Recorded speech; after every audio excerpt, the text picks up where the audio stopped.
26-এর নির্বাচন দেখতে হলে আগে জুলাই বিপ্লবের স্বীকৃতি লাগবে। গণভোট ছাড়া বাংলার মাটিতে আমরা আর কোনো কিছুই হতে দেব না। জুলাই সনদ যখন আইনি ভিত্তি পাবে তখন জাতীয় নির্বাচন আইনি ভিত্তি তৈরি হবে, নাহলে সেটা অবৈধ নির্বাচন হবে। যারা জুলাই বিপ্লব মানবেন না তাদের জন্য 26 সালে কোনো নির্বাচন নাই। জাতীয় সংসদ নির্বাচনের পূর্বেই গণভোটের মাধ্যমে জুলাই সনদকে চূড়ান্ত আইনি ভিত্তি প্রদান করতে হবে। শুধু একটা দল বিএনপি, তারা ভোট চায় কখন? জাতীয় নির্বাচনের দিন।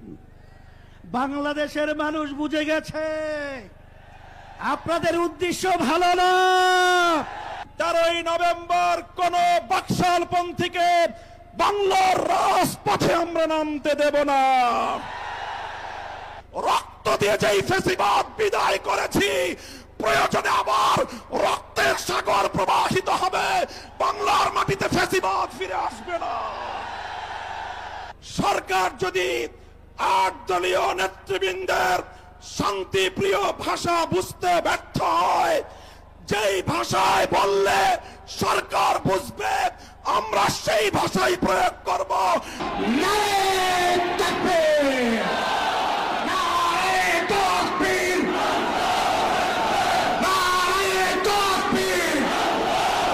আমাদের দাবি খুব বেশি নয়, অস্পষ্ট নয়, দাবি কম, খুবই সুস্পষ্ট। 1 নম্বর দাবি হচ্ছে জুলাই বিপ্লবকে স্বীকৃতি দিতে হবে। যারা জুলাই বিপ্লব মানবেন না তাদের জন্য 26 সালে কোনো নির্বাচন নাই। 26-এর নির্বাচন দেখতে হলে আগে জুলাই বিপ্লবের স্বীকৃতি লাগবে। আর জুলাই বিপ্লবের স্বীকৃতি দিতে হলে জুলাই সনদের আইনি ভিত্তি দিতেই হবে। এই আইনি ভিত্তি ছাড়া কোনো নির্বাচন অনুষ্ঠান হওয়ার কোনো সম্ভাবনা নেই। কখন হবে এই আইনি ভিত্তির গোড়াপত্তন? এদেশের মুক্তিকামী মানুষের কথা একটাই, জাতীয় সংসদ নির্বাচনের আগে গণভোট অনুষ্ঠিত হতে হবে।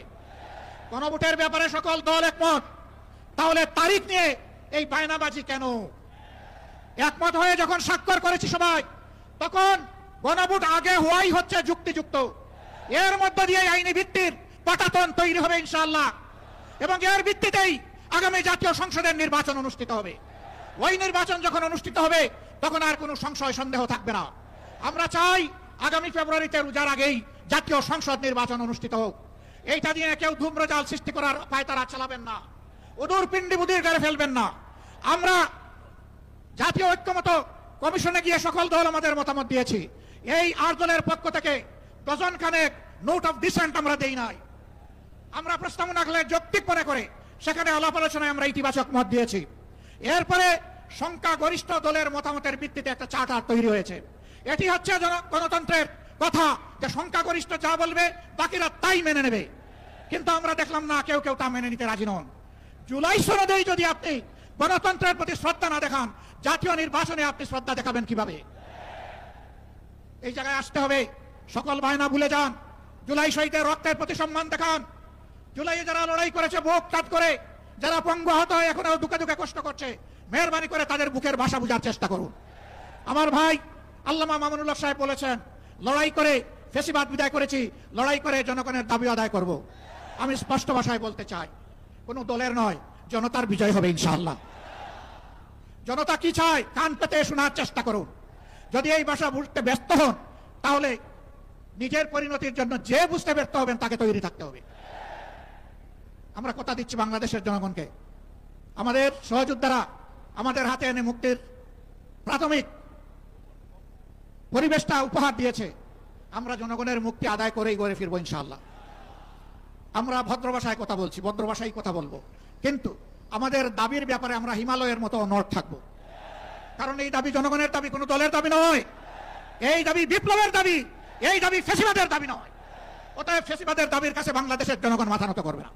তৈরি হন, যতক্ষণ পর্যন্ত জনগণের দাবি আদায় না হবে আমাদের আন্দোলন দুর্বার গতিতে চলতে থাকবে ইনশাআল্লাহ। আজ শীর্ষ নেতৃবৃন্দ এই মিটিং এর পরে আমরা মিলিত হচ্ছি। পরবর্তী কর্মসূচি যথাশীঘ্রই আপনারা জানতে পারবেন। সেই কর্মসূচি বাস্তবায়নের জন্য প্রস্তুতি নেওয়ার আহ্বান জানিয়ে এবং সরকারকে জনগণের ভাষা বুঝে অতি শীঘ্র গণভোট আগে দেওয়ার সিদ্ধান্ত নেওয়ার আহ্বান জানিয়ে আমার বক্তব্য এখানে শেষ করছি। আল্লাহ হাফেজ। বাংলাদেশ জিন্দাবাদ। আর দলীয় আজকের এই সমাবেশ জনগণের দাবি আদায়ের পাঠাতন হোক। আসসালামু আলাইকুম।